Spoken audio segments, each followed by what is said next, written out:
Црвенкапа. Еднаш многу одамна живеела мала девојка која секогаш носела црвена наметка со капа, па сите ја викале Црвенкапа. Еден ден мајка и дала кошница со храна за да ја однесе на баба која живеела во куќичка длабоко во шумата. Оди право по патеката и не зборувај со непознати, ја предупредила мајка Црвенкапа ветила дека ќе биде внимателна и тргнала по патот, но додека одела низ шумата, наишла на голем лош волк. Тој изгледал пријателски, па таа не се исплашила. Добро утро, Црвенкапо, рекол волкот. Каде си тргнала? Одам кај баба ми. Таа живее во куќичката на крајот од оваа патека, одговори Црвенкапа. Волкот се насмеал љубезно, но во себе ковал злобен план. Ајде да се тркаме. Ти оди по оваа патека, а јас ќе одам по другата и ќе видиме кој прв ќе стигне. Црвенкапа мислела дека ова е добра игра и се согласила.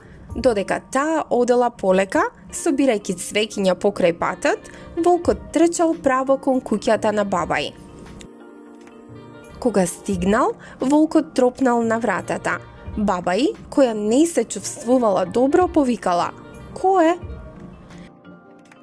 "Јас сум, Црвенкапа," рекол волкот, обидувајќи се да звучи како малата девојка. Бабата ја отвори вратата и волкот ја голтнал во еден залак. Прекол нејзините алишта и легнал во креветот, чекајќи ја Црвенкапа.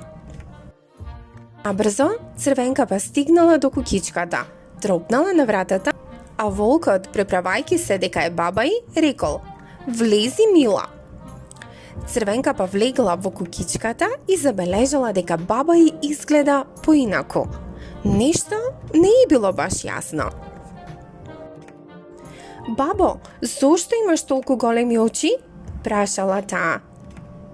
"За да те видам подобро, мила," одговорил волкот.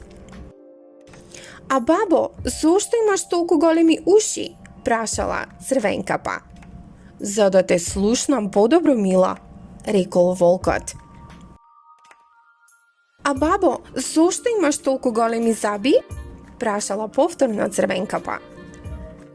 "За да те изедам," рикнал волкот и скокнал од креветот. Но во истиот момент, еден дрвар кој минувал низ шумата, ја слушнал вребата и влетал со сета сила во куќичката. Го видел волкот и го избркал, спасувајќи ја Црвенкапа и баба која се уште била жива. Од тој ден натаму, Црвенкапа секогаш се сеќава на советот на мајка да оди по патеката и да не зборува со непознати. И така, сите си живееа среќно до крајот на животот.